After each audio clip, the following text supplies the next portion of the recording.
Hello friends, मैं सुरुचि BPSC Gurukul 1 में आपका स्वागत करती हूँ। फ्रेंड्स, आज हम देखेंगे केजीएस मैगजीन देखेंगे फ्रेंड्स, जिसमें बिहार स्पेशल है और इसमें जनवरी और फरवरी का बिहार स्पेशल हो चुका है, जो प्लेलिस्ट में आपको मिल जाएगा करंट अफेयर जोन में।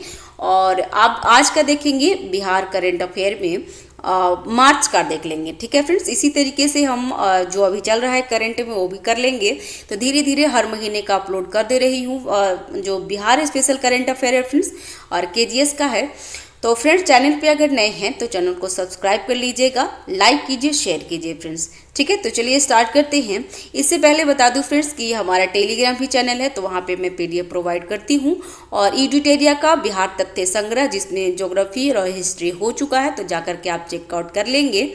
और साथ ही साथ फ्रेंड्स, ईडुटेरिया का करेंट कॉन्सेप्ट जो प्री और मेंस के लिए काफ़ी इंपॉर्टेंट है वो अपलोड हो रहे हैं, और जुनून और आधार टेस्ट सीरीज भी अपलोड है, तो वो देख लेंगे फ्रेंड्स। और परफेक्शन आईएएस का 90 डेज प्लानर, और साथ ही साथ परफेक्शन आईएएस का जो टेस्ट हो रहा है, कंप्लीट हो रहा है फ्रेंड्स, तो हम अपलोड कर दिए हैं, तो जा करके चेक कर लीजिएगा।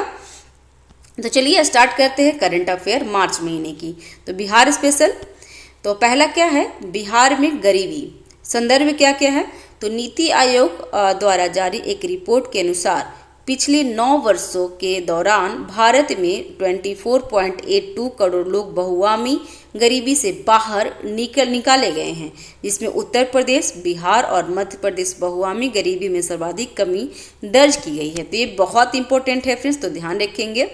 ठीक है, इसमें 9 वर्षों के बाद हुआ है, और कितने निकले हैं भारत का, तो 24.82 करोड़ बहुआमी गरीबी से बाहर आए हैं, ये ध्यान रखेंगे। जिसमें पहले स्थान पे उत्तर प्रदेश, दूसरे स्थान पे बिहार और तीसरे स्थान पे मध्य प्रदेश सर्वाधिक गरीबी कमी दर्ज की गई है, तो ये ध्यान रखेंगे। और किसका रिपोर्ट है फ्रेंड्स, तो नीति आयोग का रिपोर्ट है, तो बिल्कुल ध्यान रखेंगे फ्रेंड्स।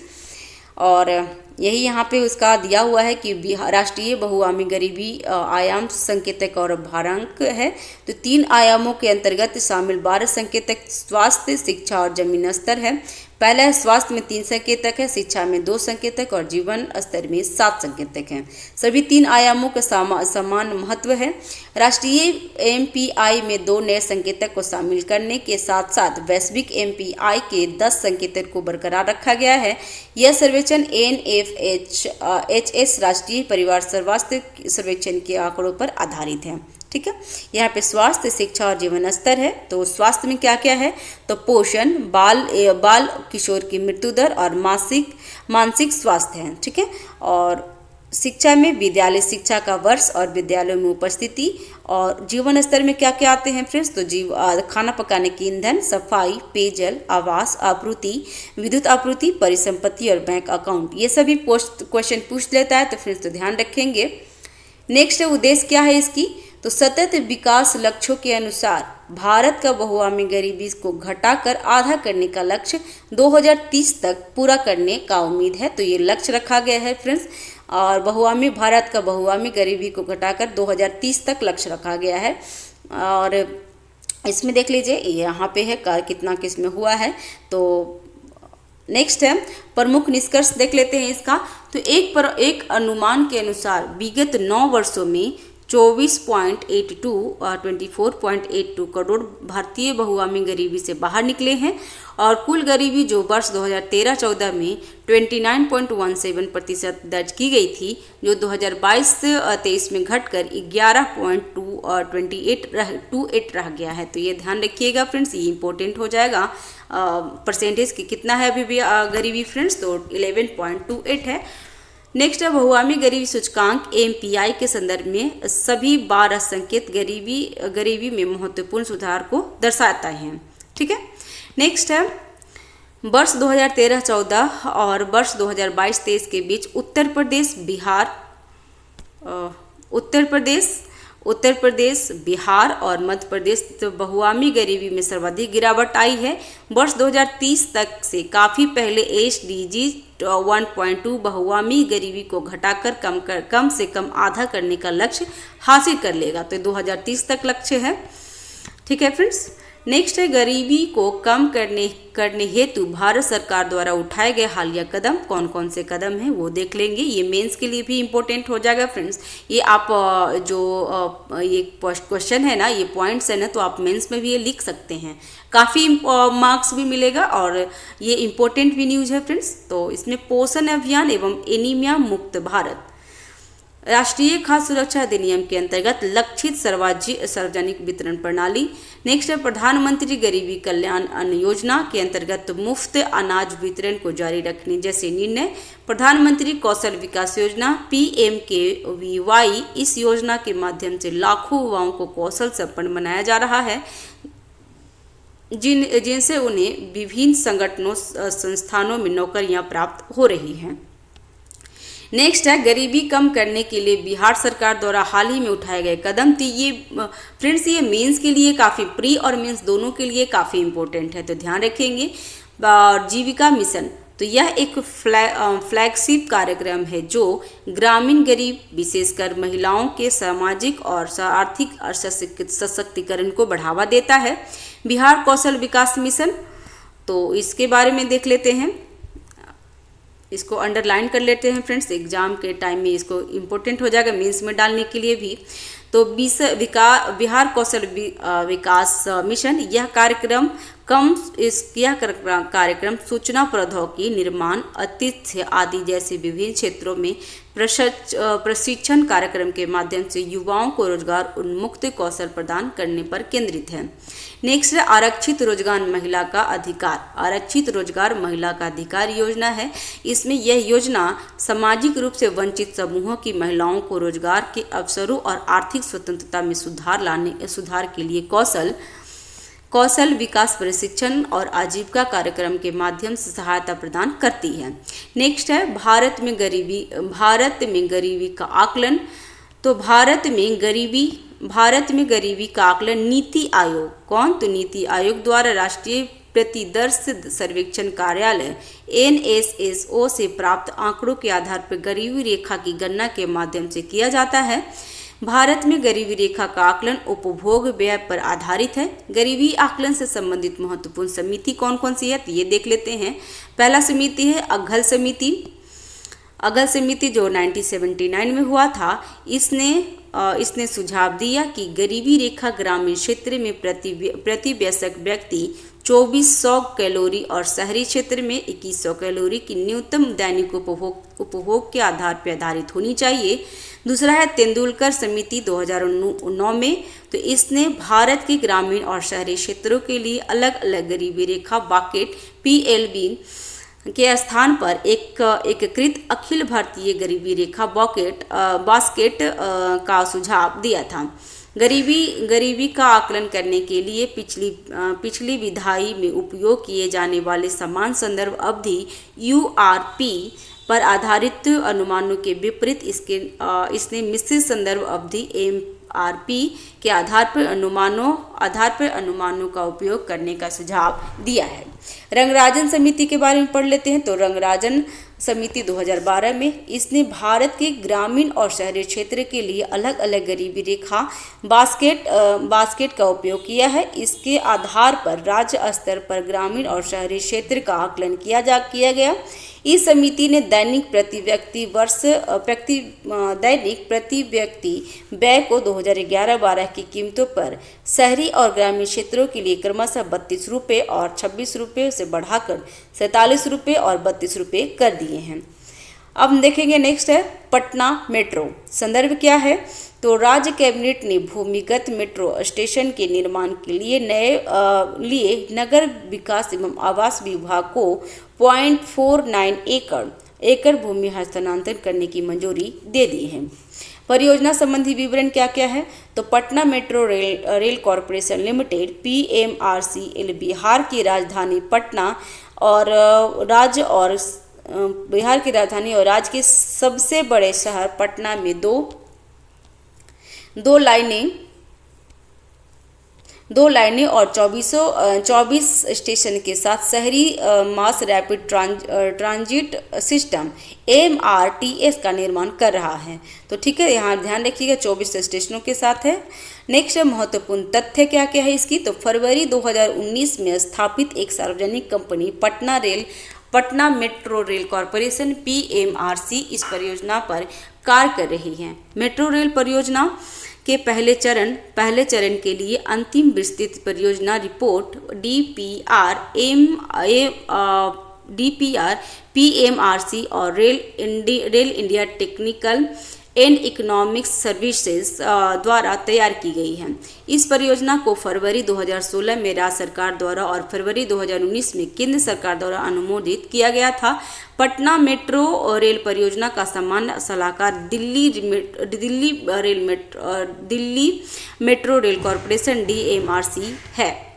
यूरोपीय संघ, एशिया विकास बैंक और जापानी सरकारी एजेंसी JRCA ने 2021 में पटना मेट्रो के निर्माण के लिए 8,000 करोड़ रुपए तक का ऋण देने का निर्णय लिया है। पहला यू गार्डन प्रस्तावित भूतनाथ स्टेशन के पास लगाया गया है, तो ध्यान रखेंगे। नेक्स्ट है पटना मेट्रो के गलियारे। कौन कौन से गलियारे हैं, तो पहला गलियारा है दानापुर से खेमनीच पूर्व होने की समय सीमा सितंबर 2025 में पूर्ण हो जाएगा। गलियारा नंबर 2 पटना जंक्शन से पाटलिपुत्र बस टर्मिनल तक है और ये 2026 में पूरा हो जाएगा। पटना परियोजना की लागत कितनी है फ्रेंड्स, तो 13,925 करोड़ रुपया है, तो ये भी ध्यान रखेंगे। पटना मेट्रो स्टेशन पर छत पर सौर पैनल, वर्षा जल संचय और अपशिष्ट प्रबंधन जैसी सुविधाएं होगी और सभी 24 एलिवेटेड और भूमिगत मेट्रो स्टेशन को ग्रीन बिल्डिंग के रूप में डिजाइन किया जा रहा है। यह पहला पर्यावरण संरक्षण के लिए लाभदायक होगा। ये पहल क्या है, तो पर्यावरण संरक्षण के लिए लाभदायक है। सिद्ध इस निर्माण कार्य के दौरान हरित प्रथाओं, पर्यावरण अनुकूलन विधि का भी पालन कर रहे हैं। DMRC एक अधिकारी है।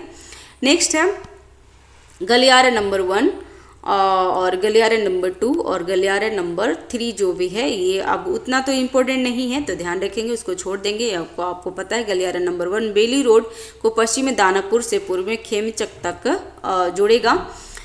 और गलियारा नंबर 2 कितना है, तो पटना जंक्शन से राजेंद्र नगर टर्मिनल, अशोक पथ, राजपथ, गांधी मैदान, दक्षिण पूर्व पटना, कर्मालिचक से जोड़ता है।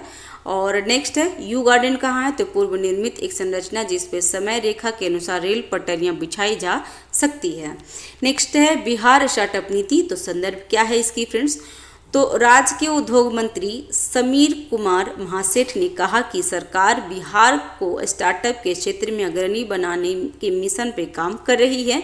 महत्वपूर्ण तथ्य क्या है इसमें, तो बिहार स्टार्टअप नीति के अनुसार इच्छुक उद्यमी 10 साल की अवधि के लिए 10 लाख रुपए तक की ब्याज मुक्त सीड फंडिंग प्राप्त कर सकते हैं, तो ध्यान रखेंगे इसका। नेक्स्ट है बिहार स्टार्टअप पॉलिसी 2022 के अंतर्गत सीड फंड के रूप में 10 साल के लिए 10 लाख रुपए राशि 0% ब्याज पर देने का प्रावधान किया गया है। उद्देश्य क्या था इसका, तो बिहार के युवाओं को उद्योग और स्वरोजगार के क्षेत्र में आगे बढ़ाना। नेक्स्ट है महिलाओं के नेतृत्व वाले स्टार्टअप को 5%, जबकि अनुसूचित जाति, जनजाति तथा दिव्यांग लोगों के नेतृत्व वाली कंपनियों को 15% अधिक सीड फंडिंग का प्रावधान है। नेक्स्ट है फ्रेंड्स एक्सीलरेशन प्रोग्राम में भाग लेने वाले 3 लाख रुपए तक के अनुदान प्राप्त कर सकते हैं यदि निवेश पंजीकृत संस्थान और एंजेल निवेशकों द्वारा किया जाता है, तो 50 लाख रुपए तक का संयुक्त ऋण भी प्रदान किया जाएगा। नेक्स्ट है कुशल युवा कार्यक्रम। संदर्भ क्या है, तो श्रम संसाधन विभाग ने डोर टू डोर कौशल सर्वेक्षण कराने का निर्णय लिया है। इस कार्य के लिए विभाग निजी एजेंसी की मदद लेगा। कुशल युवा कार्यक्रम क्या है, इसके बारे में अच्छे से पढ़ लेते हैं फ्रेंड्स। तो कुशल युवा कार्यक्रम एक विशिष्ट कौशल प्रशिक्षण पहल है जिसकी शुरुआत बिहार कौशल विकास मिशन BSDM द्वारा सॉफ्ट स्किल, जीवन कौशल, सामान्य कंप्यूटर साक्षरता और हिंदी एवं अंग्रेजी भाषा में संवाद कौशल में सुधार हेतु की गई है।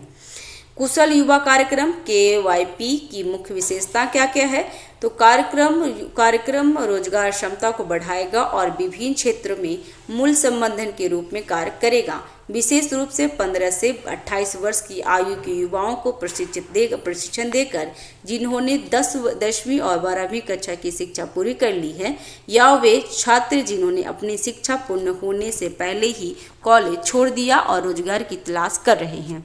कृषि वित्त निगम AFC इंडिया लिमिटेड के लिए 5 वर्ष के लिए 4 प्रखंड कौशल विकास केंद्र BSDC सीतामढ़ी जिले में 2 और पश्चिम चंपारण और तथा मुजफ्फरपुर में 1 स्वीकृत किए गए हैं।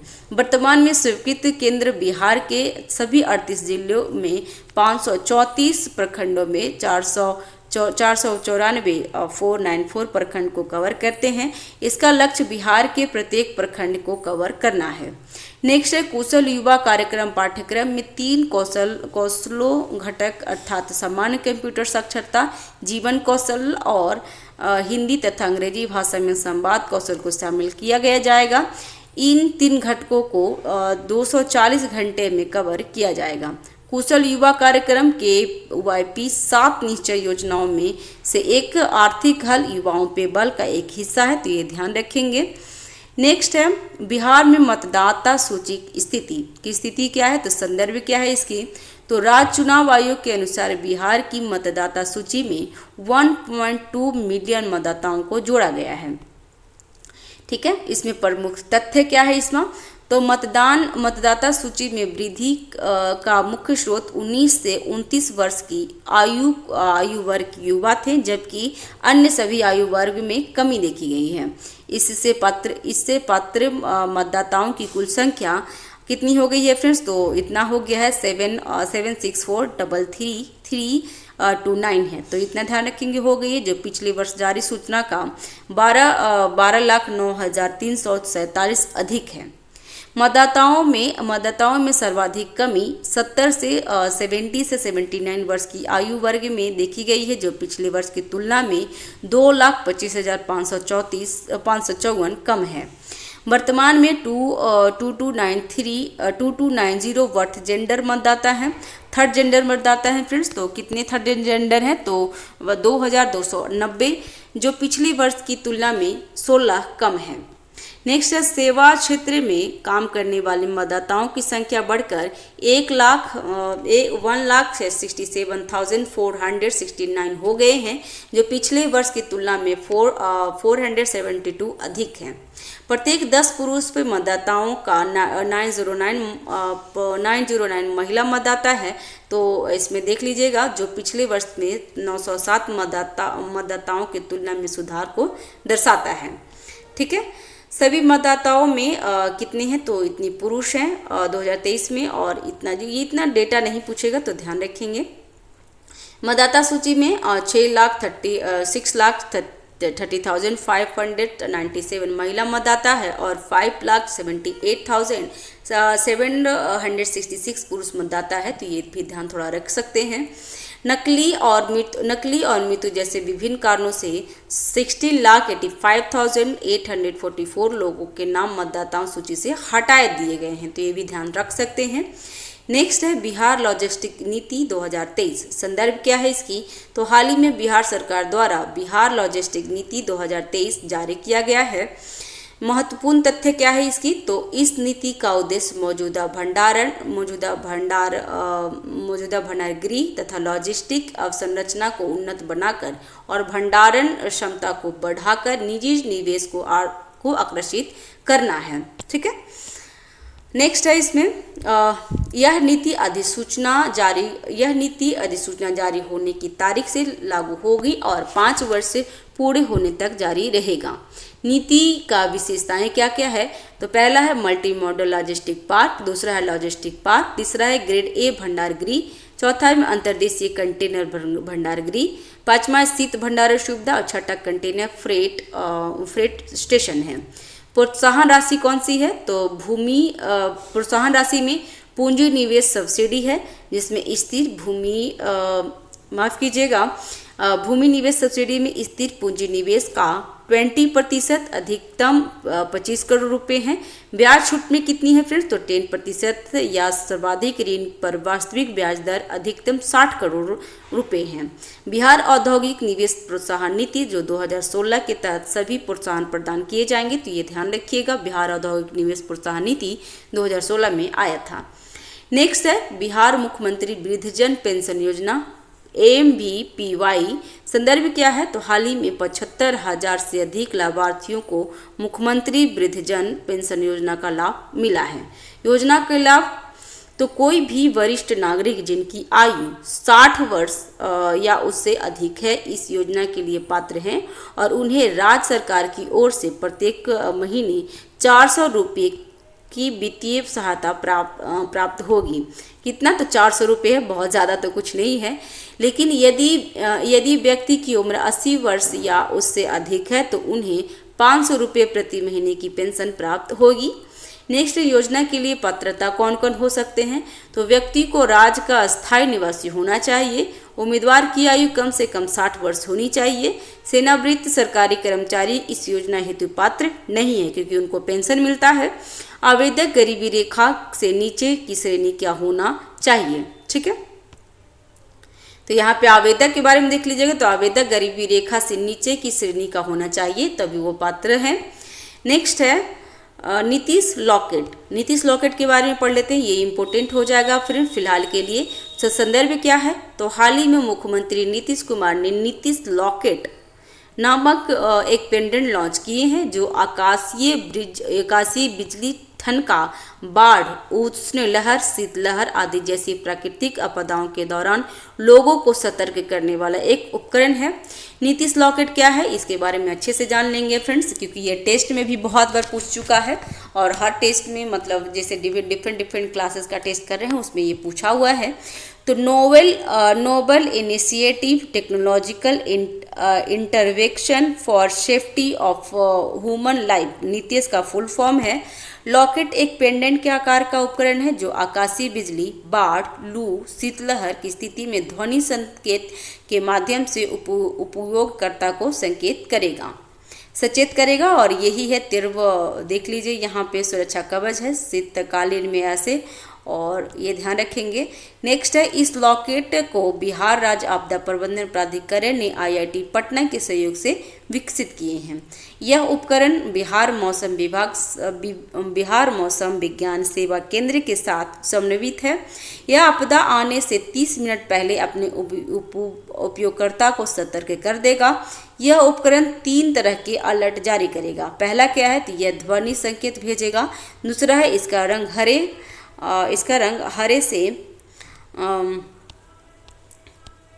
हरे से लाल हो जाएगा और तीसरा है उपकरण तब तक गर्म होता रहेगा जब तक उपयोगकर्ता इसे बंद नहीं कर देता। पेटेंट शरीर को गर्म से चार्ज हो जाएगा।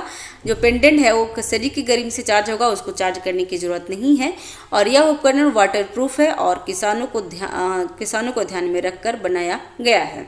अन्य पहल क्या है? तो इंद्रब्रज ऐप उपयोगकर्ता को तूफान से 45 मिनट पहले चेतावनी जारी करता है, तो ये भी ध्यान रखेंगे। नेक्स्ट है बिहार लघु उद्यमी योजना। संदर्भ क्या है इसकी? तो मुख्यमंत्री नीतीश कुमार ने 5 फरवरी 2024 को बिहार लघु उद्यमी योजना की शुरुआत की है। तो ध्यान रखिएगा कि बिहार लघु उद्यमी योजना कब शुरू हुआ है फ्रेंड्स? तो 5 फरवरी 2024 को, क्योंकि योजना से भी एग्जाम में पूछ लेते हैं।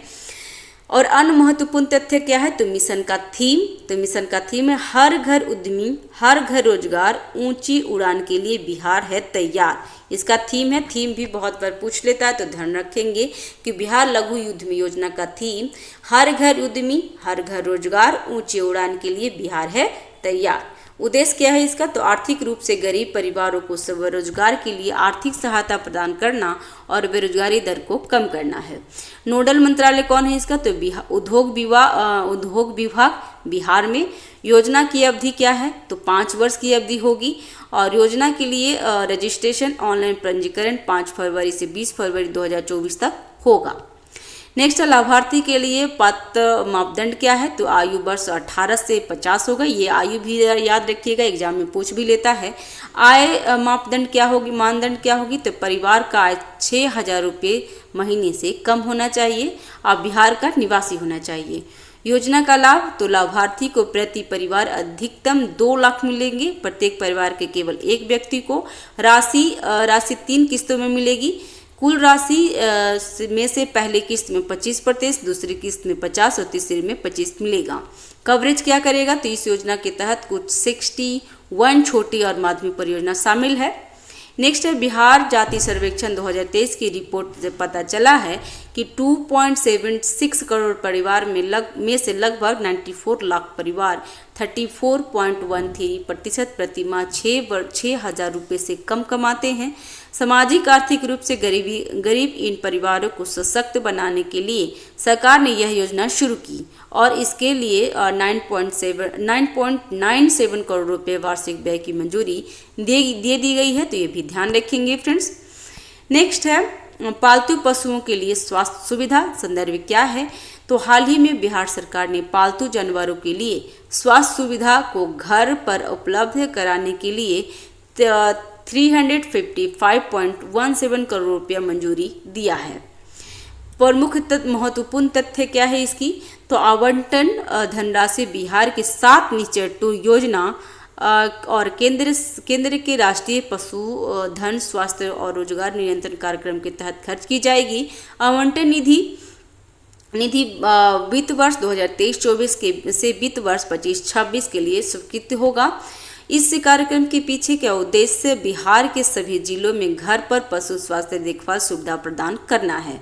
207 पशु एम्बुलेटरी वैन और 8 पशु उठाने और देखभाल करने वाले वाहन खरीदे जाएंगे और कॉल सेंटर और मोबाइल ऐप के माध्यम से डोर स्टेप सेवाओं की व्यवस्था की जाएगी। 8 से 10 गांव पर पशु अस्पताल की स्थापना की जाएगी। चिकित्सा उपचार, टीकाकरण, कृत्रिम गर्भधान, कृत्रिम मुक्ति आदि चिकित्सा सुविधा को घर घर पहुंचाने की ठोस व्यवस्था की जाएगी। पशुओं के लिए सभी प्रकार की चिकित्सा सुविधा निःशुल्क होगी। टेलीमेडिसिन के माध्यम से सभी पशु अस्पताल को जोड़ा जाएगा। पशु विज्ञान विश्वविद्यालय के अंतर्गत देसी मवेशियों को विकास एवं संरक्षण हेतु एक संस्थान की स्थापना की जाएगी। नेक्स्ट है, मौसम बिहार ऐप। संदर्भ क्या है इसका, तो बिहार का मौसम पूर्वानुमान मॉडल मौसम बिहार ऐप को पूरे देश में अपनाया जाएगा, तो ये ध्यान रखिएगा, मौसम बिहार ऐप। अन्य महत्वपूर्ण तथ्य क्या है इसकी, तो मौसम पूर्वानुमान के लिए मोबाइल एप्लीकेशन विकसित करने वाला बिहार देश का पहला राज्य है। देश के सैटेलाइट विजन में बिहार एकमात्र राज्य है जो मौसम पूर्वानुमान में इस प्रकार की उन्नत तकनीकों का उपयोग करता है। इस मौसम पूर्वानुमान मॉडल के बारे में जानने के लिए नासा और इसरो के वैज्ञानिकों ने भी बिहार का दौरा किया है। बिहार सरकार ने मौसम पूर्वानुमान पर संयुक्त राज्य अमेरिका और नीदरलैंड के साथ 2 समझौता ज्ञापन पर हस्ताक्षर किए हैं। तो ये देख लीजिए, मौसम बिहार है, लाइव और फोरकास्ट है, तो ये ध्यान रखिएगा। नेक्स्ट है, एप्लीकेशन से संबंधित तथ्य क्या क्या है, तो 27 मई 2023 को सीएम नीतीश कुमार ने पटना में इस ऐप को लॉन्च किए थे। यह ऐप 5 दिन पहले तापमान, आर्द्रता, हवा की गति आदि जैसे मौसम संबंधी जानकारी देता है। यह ऐप 24/7 दिन काम करता है। हर 15 मिनट पे यह पंचायत से मौसम का डेटा इकट्ठा किया जाता है और यह पंचायत से एक दिन में 96 बार डेटा एकत्रित किया जाता है। हर दिन सभी पंचायतों से 80,000 डेटा एकत्र किए जाते हैं। यह ऐप कृषि क्षेत्र के लिए फायदेमंद है, जैसे बीज बोना, फसलों की कटाई करना और बाढ़, शीतलहर, सूखा आदि जैसे प्राकृतिक आपदाओं के प्रभाव को कम करना है। कर्नाटक के बाद बिहार दूसरा राज्य है जो पंचायत स्तर पर मौसम जानकारी एकत्र करता है। तो पहला कौन है मौसम जानकारी एकत्र करने वाला राज्य? तो कर्नाटक, और बिहार दूसरा है। अखिल भारतीय स्तर पे अपनाए गए बिहार के अन्य मॉडल कौन कौन से हैं फ्रेंड्स? तो ये ध्यान रखिएगा। तो हर घर बिजली, स्मार्ट मीटर योजना, जीविका, हर घर नल का जल और किसान के तहत किसान के घर तक बीज पहुंचाना आदि है। नेक्स्ट है बिहार में बच्चों के बौनेपन की समस्या। तो NFHS-5 रिपोर्ट के अनुसार बिहार में 42.9% बच्चे बौनेपन या स्टिंगटन की समस्या से पीड़ित हैं। विवरण है इसका। तो भारत में बच्चों में उनकी आयु की तुलना में लंबाई कम होने का सबसे आम कारण कुपोषण है। NFHS-5 रिपोर्ट के अनुसार भारत में 35.5% बच्चे 0 से 5 वर्ष के बौनेपन से पीड़ित हैं। यूनिसेफ, WHO और विश्व बैंक के अनुसार दुनिया में बौनेपन की समस्या से पीड़ित हर चौथा बच्चा भारत में से है। NFHS-4 से NFHS-5 सर्वेक्षण के मध्य बिहार में बच्चे के में बौनेपन के प्रतिशत 5.4% की कमी आई है। राज्य और बौनापन का प्रतिशत है तो मेघालय में सबसे ज़्यादा 46.5, बिहार में 42.9 और उत्तर प्रदेश में 39.7 है। ठीक है। उच्चतम बौनेपन वाला जिला कौन कौन से? बौनेपन का जिला प्रतिशत में तो सीतामढ़ी में 54.2, शेखपुरा में 53.6, अररिया में 49.9, नवादा में 49.4 और पूर्वी चंपारण में 49.4 है। निम्न बौनापन वाला जिला बौनेपन का प्रतिशत तो गोपालगंज में 34.2, शिवहर में 34.4, पटना में 34.5, खगड़िया में 34.8 और मुंगेर में 34.5 है। तो ध्यान रखेंगे सबसे ज़्यादा बौना कहाँ है? तो सीतामढ़ी में और सबसे कम गोपालगंज में है। ठीक है। नेक्स्ट है बौनेपन का कारण क्या क्या है? कारण देख लेते हैं फ्रेंड्स। तो बच्चों द्वारा पौष्टिक भोजन की कमी और जंक फूड का सेवन है, खेल के मैदान का अभाव, पर्यावरण प्रदूषण, गर्भावस्था के दौरान मां को मिलने वाले पौष्टिक भोजन का कमी है। ठीक है। तो ये ध्यान रखेंगे। और नेक्स्ट है बौनेपन की समस्या से निपटने के लिए सरकार द्वारा उठाए गए कदम क्या क्या हैं? तो पहला है एकीकृत बाल विकास योजना, जिसमें वर्ष 1975 में शुरू किया गया। यह बच्चों का 0 से 6 वर्ष और गर्भवती तथा स्तनपान कराने वाली महिलाओं को पौष्टिक भोजन, स्वास्थ्य देखभाल सुविधा, टीकाकरण सुविधा आदि प्रदान करता है। मिशन इंद्रधनुष वैक्सीन के माध्यम से 12 बीमारियों की रोकथाम के लिए टीकाकरण योजना। नेक्स्ट है पोषण अभियान, तो बच्चों को पौष्टिक आहार उपलब्ध कराना।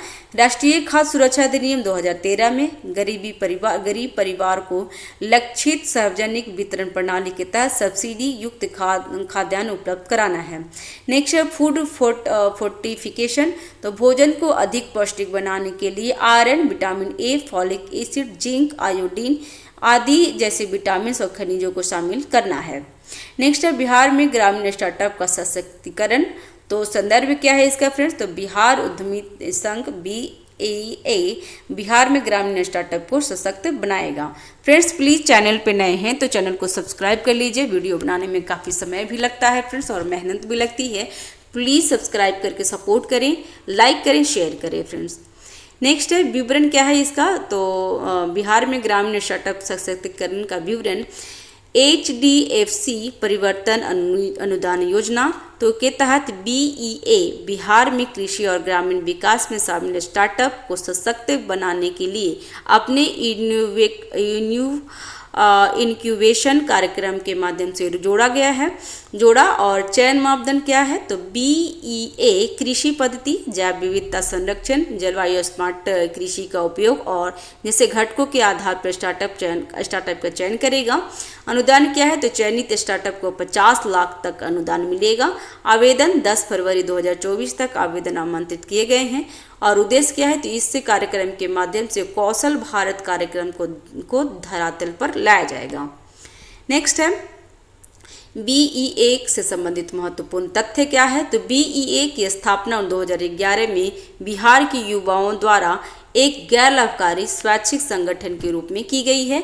BEA राज्य की उद्यमिता के माध्यम से महिलाओं और युवाओं के आर्थिक सशक्तिकरण के लिए कार्य करता है। BEA ने प्रेरणा तैयारी और कार्यान्वयन के माध्यम से जमीनी स्तर का उद्यमशीलता और स्टार्टअप पर अधिक ध्यान केंद्रित किया है। पिछले 10 वर्षों में BEA ने 100 से अधिक स्टार्टअप यात्रा और कृषि संवाद के माध्यम से युवाओं और महिलाओं और किसानों के साथ 1.5 लाख से अधिक प्रत्यक्ष संवाद आयोजन किए गए हैं। और BEA का फुल फॉर्म क्या था फ्रेंड्स? तो बिहार उद्यमिता संघ था, तो ये ध्यान रखेंगे। नेक्स्ट है सेब की खेती हेतु प्रोत्साहन योजना।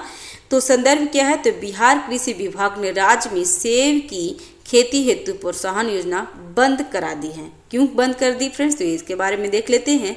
तो बिहार कृषि विश्वविद्यालय BAU की एक रिपोर्ट के आधार पर कृषि विभाग ने इस योजना को बंद कर दिया है।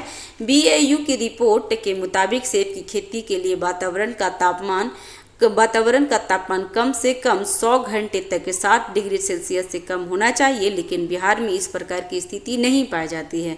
तो कैंसिल हो गया है, उसको छोड़ दीजिए फ्रेंड्स, वो ज़रूरत नहीं हो जाएगी। ठीक है। नेक्स्ट क्या है? पटना तारामंडल। तो संदर्भ क्या है? तो हाल ही में पटना के तारामंडल का आधुनिकीकरण कर इसे विश्व स्तरीय बनाया गया है। विवरण क्या है? तो जीर्णोद्धार कार्य वर्ष 2021 में शुरू किया गया था और इस परियोजना को मई 2023 तक पूरा किया जाना था, लेकिन कोविड-19 के कारण इसमें 1 साल की देरी हो गई है। जीर्णोद्धार कार्य में शामिल कंपनियों संयुक्त राज्य अमेरिका की एक्सट्रोटेक और जर्मनी की कॉल जीसस है। ठीक है, जीस है। परियोजना की लागत कितनी है? तो लगभग 36 करोड़ रुपए आएंगे। और ढांचागत परिवर्तन क्या होगा? तो sound system wall mounted speaker के साथ 5.1 सराउंड सिस्टम लगाया गया है। और प्रोजेक्ट क्या है? प्रोजेक्टर है। इसमें अत्याधुनिक मिराज RGB लाल हरा नीला फ्लोर लेजर प्रोडक्शन चित्र प्रदर्शन सिस्टम, जिसमें 8K और 3D डिजास्टर प्रोजेक्शन चित्र प्रदर्शन प्रणाली शामिल है। कई लेंस वाला LED आधारित प्रोजेक्टर और 16 मीटर व्यास वाले प्रक्षेपण गुंबद और लाखों सितारों को बीम कर सकता है, और जो एक निश्चित कोण पर मौजूद एल्यूमिनियम स्क्रीन पर लटके होंगे। तो ये उतना ये नहीं है। सीटें क्या होगी? तो सीटें अधिक आरामदायक बनाने के लिए सीटों की संख्या 261 से घटाकर 225 कर दिया गया है। और ये पुशबैक सीट हैं जो कॉमिक्स शो अनुभव को बेहतर बनाएंगे। नेक्स्ट है तारामंडल की उच्च क्षमता वाले ऑप्टिकल टेलीस्कोप भी लगाए जाएंगे। पटना तारामंडल, तो इसकी स्थापना कब हुई थी? तो इसकी स्थापना तारामंडल की स्थापना पटना में 1989 में बिहार के पूर्व मुख्यमंत्री श्री सत्येंद्र नारायण सिन्हा द्वारा प्रस्तुत विचार के बाद की गई थी। इसका निर्माण 1989 में शुरू हुआ था और वर्ष 1993 में पूरा हुआ। 1 अप्रैल 1993 को जनता के लिए खोल दिया गया था। इसे इंदिरा गांधी तारामंडल के नाम से भी जाना जाता है, तो ये भी ध्यान देंगे। और बिहार का दूसरा तारामंडल कहाँ है फ्रेंड्स? तो आप मुझे कमेंट बॉक्स में बताएंगे। नेक्स्ट है बिहार बागवानी महोत्सव 2024। संदर्भ क्या है इसकी? तो हाल ही में पटना के गांधी मैदान में बिहार बागवानी महोत्सव का आयोजन किया गया है। महत्वपूर्ण तथ्य है इसमें। तो इस महोत्सव का आयोजन किसानों के बीच प्रतिस्पर्धा बढ़ाने के लिए किया गया है और इससे किसानों को राज्य स्तर पर पहचान मिलेगी। शहद, फल, सब्जी, मशरूम आदि जैसे बागवानी उत्पादों को 13 श्रेणियों के साथ इस कार्यक्रम में राज्य भर में के किसानों ने भाग लिया है। इस आयोजन के विजेता 5,000 रुपये की राशि प्रदान की गई है और साथ ही सर्वश्रेष्ठ बागवानी हेतु विशेष पुरस्कार के तहत विजेता को 10,000 रुपये की 10,000 रुपये की राशि प्रदान की गई। बिहार मखाना उत्पादन प्रथम स्थान पे, शहद उत्पादन चौथे स्थान पे और मशरूम उत्पादन प्रथम स्थान पे हैं। नेक्स्ट है बागवानी के लिए बिहार सरकार की पहल क्या क्या है? तो मुख्यमंत्री बागवानी मिशन, मखाना विकास योजना, एकीकृत बागवानी विकास योजना, बिहार मधुमक्खी पालन योजना और राष्ट्रीय मधुमक्खी पालन एवं शहद मिशन है। नेक्स्ट है सिन्हा लाइब्रेरी पटना। संदर्भ क्या है तो 9 फरवरी 2024 को पटना की प्रसिद्ध सिन्हा लाइब्रेरी को ने अपना 100वां वर्ष पूरा किया है। तो ये एग्जाम के लिए इंपॉर्टेंट हो जाएगा कि जो 100वां वर्ष या 50वां वर्ष पूरा करता है तो उसके बारे में क्वेश्चन पूछ लेता है। तो ये ध्यान रखेंगे, सिन्हा लाइब्रेरी पटना को 100 वर्ष पूरा हो चुका है। ठीक है, महत्वपूर्ण तथ्य क्या है तो भारतीय डाक विभाग के बिहार सर्कल द्वारा इस ऐतिहासिक संस्था की शताब्दी वर्ष मनाने के लिए इस पुस्तकालय के लिए एक विशेष स्मारक का अनावरण किया है। इस कार्यक्रम के मुख्य अतिथि बिहार के सर्जिकल के पोस्टमास्टर जनरल श्री अनिल कुमार थे। सिन्हा लाइब्रेरी की स्थापना सच्चिदानंद सिन्हा ने की थी और इसका उद्घाटन 9 फरवरी 1924 को बिहार और उड़ीसा के तत्कालीन गवर्नर सर हेनरी विलियर ने किए थे। इसे आधिकारिक तौर पर श्रीमती राधा सिन्हा संस्था और सच्चिदानंद सिन्हा लाइब्रेरी के रूप में स्थापित किया गया था, जिसे सिन्हा लाइब्रेरी के नाम से जाना जाता है। लाइब्रेरी में वर्ष 1901 के बाद 1.8 लाख पुस्तक और कुछ सर्वाधिक पुराने समाचार पत्र की प्रतियां का समृद्ध संग्रह है। सच्चिदानंद सिन्हा लगभग 50,000 दुर्लभ पुस्तकों का अपने संग्रह दान किए, जिसमें मनुस्मृति की प्रतियां, भारतीय संविधान की मूल प्रति, मैक्स मुलर द्वारा संपादित sacred book of the East, बौद्ध सूक्त आदि शामिल हैं। Indian people, Bihar Times, Leader, Harijan, Criterion, Searchlight जैसे कुछ पुराने अखबार भी शामिल यहाँ संरक्षित हैं। अन्य क्या है तो राहत समिति 1934 से भूकंप के दौरान की अधिकांश बैठकों में राजेंद्र प्रसाद की अध्यक्षता में यह आयोजन किया गया था। नेक्स्ट है उषा किरण खान। संदर्भ क्या है तो हाल ही में साहित्यकार और पद्मश्री पुरस्कार से सम्मानित उषा किरण खान का निधन हो गया है। उषा किरण खान के बारे में पढ़ लेते हैं क्योंकि निधन हुई है और ये पद्मश्री से सम्मानित है। तो उनका जन्म अक्टूबर 1945 में बिहार राज्य के दरभंगा जिले के लहेरिया सराय में हुआ था। तो उषा किरण खान का जन्म कहाँ हुआ था फ्रेंड्स तो दरभंगा में। उल्लेखनीय कार्य क्या है तो मैथिली उपन्यास भामती एक अविस्मरणीय प्रेम कथा के लिए उन्हें साहित्य अकादमी पुरस्कार से सम्मानित किया गया था। हिंदी उपन्यास सृजनहार के लिए उन्हें 2012 में भारतीय संस्कृति संबंधी प्रसिद्ध परिषद ने कुसुमांजलि साहित्य सम्मान मिला था। ध्यान रखेंगे, यही है पद्मश्री पुरस्कार से सम्मानित। और वर्ष 1954 में स्थापित पद्म पुरस्कारों की घोषणा प्रत्येक वर्ष गणतंत्र दिवस के अवसर पर की जाती है। तो पद्मश्री पुरस्कार कब से हो रहा है फ्रेंड्स तो 1954 में, माफ़ कीजिएगा 1954 में स्थापित हुआ था और गणतंत्र दिवस पे दिया जाता है। और इस पुरस्कारों की घोषणा वर्ष 1978 और 1979 तक 1973 से 1997 में नहीं की गई थी। तो 4 साल इसमें नहीं हुआ है, तो ये भी ध्यान रखेंगे। नेक्स्ट है यह पुरस्कार 3 श्रेणियों में दिया जाता है, अर्थात पद्म भूषण जो असाधारण और विशिष्ट सेवा के लिए, पद्म भूषण उच्च कोटि की विशिष्ट सेवा के लिए और पद्मश्री विशिष्ट सेवा के लिए दिया जाता है। अपवाद में क्या है तो जाति, व्यवसाय, पद या लिंग संबंधी भेदभाव किए बिना व्यक्ति इन पुरस्कारों के लिए पात्र हैं। हालांकि डॉक्टरों और वैज्ञानिकों को छोड़कर PSU में काम करने वाले सरकारी कर्मचारी इन पुरस्कारों के लिए पात्र नहीं हैं। नेक्स्ट है पुरस्कार कौन प्रदान करता है तो ये पद्म पुरस्कारों के लिए प्राप्ति सभी नामांकन पद्म पुरस्कार समिति के समक्ष रखे जाते हैं। इस समिति का गठन प्रत्येक वर्ष प्रधानमंत्री द्वारा किया जाता है। नेक्स्ट है अनबर्न हार्ट। ये क्या है तो वस्त्र मंत्रालय भारत सरकार द्वारा बिहार के 6 जिलों में अबर्न हाट खोला जाएगा। महत्वपूर्ण तथ्य क्या है तो यह हाट पटना, गया, दरभंगा, सिवान, नालंदा और भागलपुर में खोले जाएंगे। मंत्रालय के निर्देशकों के मुताबिक हाट का निर्माण शहर के केंद्र से 8 किलोमीटर के भीतर 8000 वर्ग किलोमीटर के क्षेत्र में होना चाहिए। इन हाटों का निर्माण राष्ट्रीय हथकरघा विकास निगम द्वारा किया जाएगा। इन हाटों के माध्यम से बुनकरों को उनके उत्पादों के लिए इंफ्रावेस्ट बाजार मिलेगा और विशेष कौशल और तकनीक को पहचान मिलेगा। बिचौलियों को हटाया जाएगा और उनकी आय में वृद्धि होगी। यह क्षेत्र के बुनकरों और अन्य शिल्पकारों को स्थायी विपणन बुनियादी ढांचा और प्रत्यक्ष विपणन सुविधा प्रदान करेगा। नेक्स्ट है बिहार में अवर्ण हाट क्या है, तो इसके बारे में देखते हैं। तो मिथिला अवर्ण हाट बिहार का पहला अवर्ण हाट है। इसका उद्घाटन वर्ष जनवरी 2023 में मुख्यमंत्री नीतीश कुमार के द्वारा किया गया था। इस हाट में विश्व प्रसिद्ध Mithilanchal painting, craft court, boating, तालाब में फूड कोर्ट, बहुउद्देशीय हॉल, लोकगीतों के लिए ओपन थिएटर और नृत्य प्रदर्शन तथा अन्य सांस्कृतिक उत्सव आयोजन किए जाते हैं। यह हाट क्षेत्र में विकास के अग्रदूत के रूप में काम कर रहा है। एग्रो बिहार 2024 संदर्भ क्या है, तो हाल ही में एग्रो बिहार 2024 का आयोजन 8 फरवरी से 11 फरवरी के बीच पटना में किया गया है। विवरण क्या है, तो बिहार का 12वां राज्य स्तरीय कृषि यंत्रीकरण मेला एग्रो बिहार 2024 का आयोजन गांधी मैदान पटना में किया गया।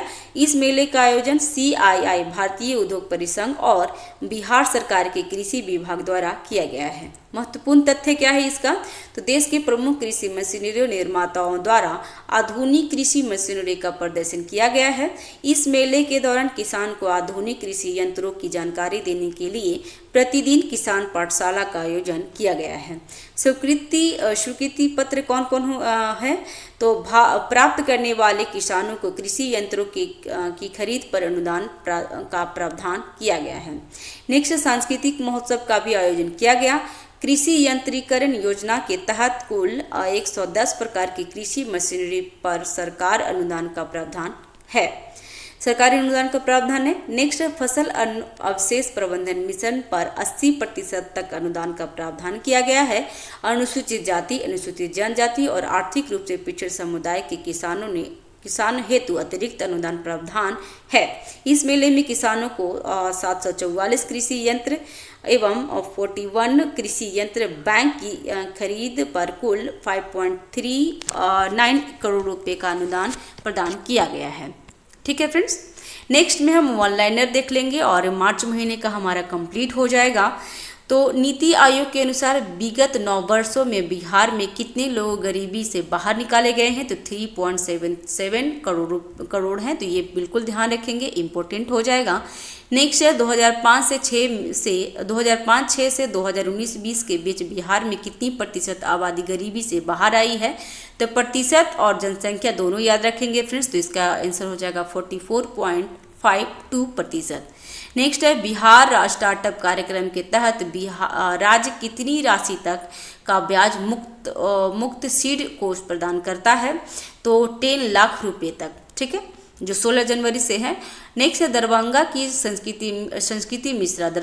संस्कृति मिश्रा को किस कविता के लिए साहित्य अकादमी युवा पुरस्कार दिया गया है, तो कहबाक अच्छा हमारा। ये ध्यान रखिएगा कि बिहार साहित्य अकादमी युवा पुरस्कार बिहार में किसको, तो संस्कृति मिश्रा को मिला है। और कहाँ की है वो, तो दरभंगा की। और उसका जो पुस्तक है उस पुरस्कार किस कविता के लिए मिला है, तो कविता के लिए कहबाक अच्छा हमारा। नेक्स्ट है बिहार लघु उद्यमी योजना के तहत गरीब परिवारों को कितनी राशि दी जाएगी, तो 2 लाख रुपए। किस राज्य को एक मजबूत स्टार्टअप इकोसिस्टम निर्मित करने के लिए एस्पायरिंग लीडरशिप अवार्ड प्राप्त हुआ है, तो बिहार को इंस्पायरिंग लीडर अवार्ड मिला है। तो ये ध्यान रखेंगे। निर्माण क्षेत्र में काम करने वाले लोगों के मामले में बिहार देश का कौन सा स्थान है, तो दूसरा। नेक्स्ट है बिहार राज्य के अनुसार विकलांग लोग पदोन्नति में कितने प्रतिशत आरक्षण प्राप्त हैं, तो 4%। नेक्स्ट है बिहार स्टार्टअप दिवस 2024 पर किस स्टार्टअप को वर्ष का सर्वश्रेष्ठ स्टार्टअप घोषित किया गया है, तो मेडीवाइजर को ध्यान रखिएगा। नेक्स्ट है बिहार स्टार्टअप दिवस 2024 पर बिहार के किस संगठन ने सर्वश्रेष्ठ महिला नेतृत्व पुरस्कार जीता है, तो ग्राम श्री किसान प्राइवेट लिमिटेड। नेक्स्ट है बिहार के कितनी प्रतिशत किसान के पास किसान क्रेडिट कार्ड नहीं है, तो 80%।